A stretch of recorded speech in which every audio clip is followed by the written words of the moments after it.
నమస్తే, welcome to our channel. నేను మీ పద్మావతి. ఈరోజు మనతో పాటు ప్రముఖ ఆధ్యాత్మికవేత్త మరియు వాస్తు జ్యోతిష్య పండితులు శేషగిరిరావు గారు ఉన్నారు. మరి ఆయనతో మాట్లాడి కుంభరాశి వారికి ఉగాది నుంచి ఉగాది వరకు ఎటువంటి ఫలితాలు ఉండబోతున్నాయని తెలుసుకునే ప్రయత్నం చేద్దాం. మరి మీరు కూడా వీడియోని ఎక్కడా కూడా స్కిప్ చేయకుండా చూసేయండి. నమస్కారం గురువుగారు. నమస్తే అండి. గురువుగారు, నూతన సంవత్సరం మనకు ఉగాది నుంచి మొదలవబోతుంది. అయితే శ్రీ విశ్వావసునామ సంవత్సరం సందర్భంగా కుంభరాశి వారికి ఏ విధమైన ఫలితాలను తెచ్చబెట్టబోతుంది అంటున్నారు ఈ విశ్వావసునామ సంవత్సరం అనేది. అండ్ దాంతోపాటుగా ఎన్నో రకాల రంగాల్లో ఉన్న వాళ్ళు ఉన్నారు. అదే కాకుండా ఎన్నో రకాల సమస్యలతో ఇబ్బంది పడుతూ వచ్చిన వాళ్ళు కూడా ఉన్నారు క్రోధినామ సంవత్సరం అంతా కూడాను. మరి ఈ సంవత్సరం ఇటువంటి ఫలితాలు ఇవ్వబోతుంది అంటారు? తప్పకుండా. ఇక్కడ మనం ఏంటంటే ఈ కుంభరాశి విషయానికి వచ్చేప్పటికి ఏంటంటే వీళ్ళకి ఇప్పుడు శని ఏమంటాం తన తనుభావం నుంచి ఇప్పుడు లాస్ట్ ఫేజ్కి అంటే ధనభావంలోకి రావటం అనేది జరిగింది. అందుకని ఇక్కడి నుంచి ఏంటంటే ఈ ఆరోగ్య విషయాల్లో కొంత గత 2-2.5 ఏళ్ళతో పోలిస్తే కొంత ఉపశమనం లభించడం అనేది ఉంటుంది. ఈ ఆరోగ్యపరంగా ఇబ్బంది తగ్గినప్పటికీ ఆర్థికపరమైన ఇబ్బందులు ఇంకా పూర్తిగా తొలగినట్టు కాదు. సో ఒకసారి ఇంకా పెరిగే అవకాశం కూడా ఉంటుంది. ఎందుకంటే ఇప్పుడు 2వ ఇంట్లోకి శని ప్రవేశించాడు తన రాశి నుంచి. పైగా వీళ్ళకి ఈసారి ఆదాయ వ్యయంలో కూడా ఆదాయం అనేది 8 ఉంది, అది 14 ఉంది.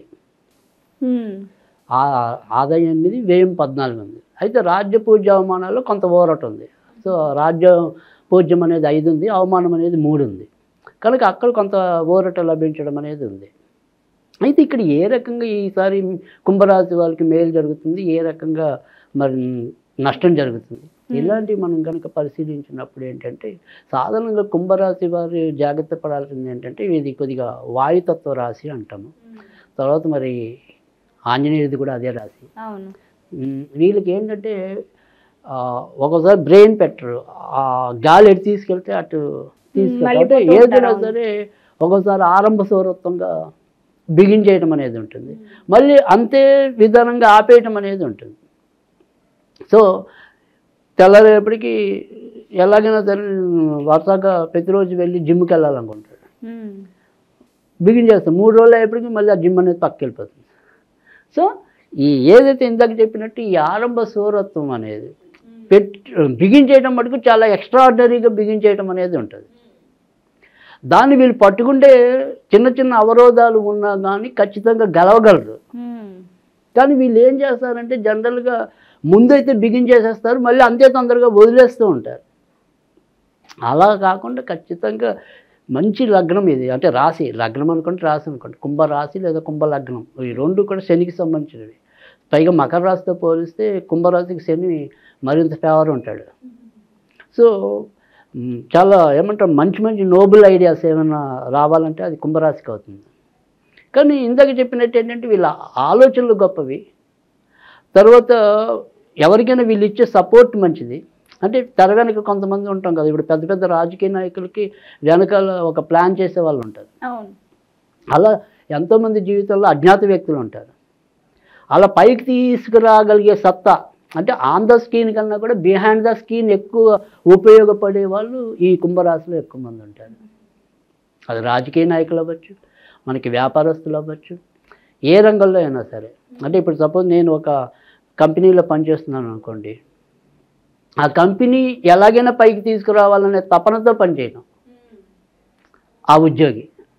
సో అలాంటి మంచి ఐడియాస్ కానీ లక్షణాలు కానీ నిజాయితీ కానీ వీళ్ళకి ఎక్కువే ఉంటాయి. కానీ ఇప్పుడు వచ్చిన బాధ ఏంటంటే గత కొన్నేళ్ళుగా మనకి ఏళ్ళనార్చన అనేది ఇంకా అవ్వలేదు వీళ్ళకి. సో ఇప్పుడు ఇంకా చివరి ఫేజ్కి వచ్చారు.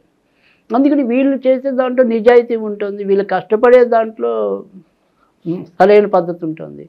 కానీ దాన్ని ఇందాక చెప్పినట్టు మధ్యలో వదిలేయటము, 2 ఏమంటారు చిన్న చిన్న అవాంతరాలు రాగానే అక్కడ పక్కన పెట్టేయటము, తర్వాత ఇంకా అందుకింద మరి ఆరోగ్యం మీద కూడా కొంతవరకు ప్రభావం ఉంది. కాబట్టి వీళ్ళు బాగా మంచి చేయాలనుకునే టైంకి ఆరోగ్యం సహకరించకపోవటము, అలా ఇబ్బంది పడ్డారు. కానీ ఇప్పుడు ఈ ఏడాది ఏంటంటే కొద్దిగా నేను మొదటి నుంచి చెప్పేది ఏంటంటే ఏదైనా సరే ఇప్పుడు మీరు పట్టుకోండి, వదలకండి, చివరి వరకు దాని మీద నిలబడండి. ఖచ్చితంగా ఈ ఏడాది విజయం ఉంటుంది. ఎందుకంటే ఇప్పుడు తర్వాత మేలో 5వ స్థానంలోకి గురువు వస్తాడు, అప్పటి నుంచి బుద్ధిబలం పెరుగుతుంది. సో ఆ బుద్ధితో ఇంకా చక్కటి విజయాలు పొందటం అనేది ఉంటుంది. అందుకని రాజకీయ నాయకులు కూడా అవతల వాళ్ళకి మంచి మంచి సలహాలు ఇచ్చి వాళ్ళని మంచిగా తీసుకురావటం అనేది ఉంటుంది. తర్వాత ఇప్పుడు ఈ దీంట్లో కూడా మళ్ళీ మన మీడియా రంగంలోకి వచ్చేప్పటికీ కూడా వీళ్ళకి మంచి గౌరవం దక్కటం అనేది ఉంటుంది. తర్వాత ఇదే సేమ్ కుంభరాశి వాళ్ళకి ఆన్ ద స్క్రీన్ అనేది తక్కువ, బియాండ్ ద స్క్రీన్ అనేది రాణింపు అనేది ఎక్కువ. సో ఆన్ ద స్క్రీన్ మనము కొంతవరకు బాగా పేరు తెచ్చుకున్న వాళ్ళు మనకి ప్రస్తుతంగా కనిపించేది ఎవరైనా ఉంటే మనకి బాలీవుడ్ నటుడు అమితాబ్ బచ్చన్. సో ఆయన అందుకే నీలం పెట్టుకుని అప్పట్లో బాగా వృద్ధిలోకి వచ్చాడు అనేది కూడా మనం విని ఉన్నాం. సో ఆయనది కుంభ లగ్నం, రాశి కాదు లగ్నం. సో కుంభ రాశి లగ్నమైనా కానీ ఏదైనప్పటికీ కూడా అది చాలా శక్తివంతమైనది.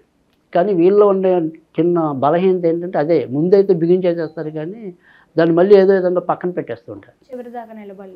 అలా నిలబడిన వాడికి ఖచ్చితమైన విజయం ఉంది.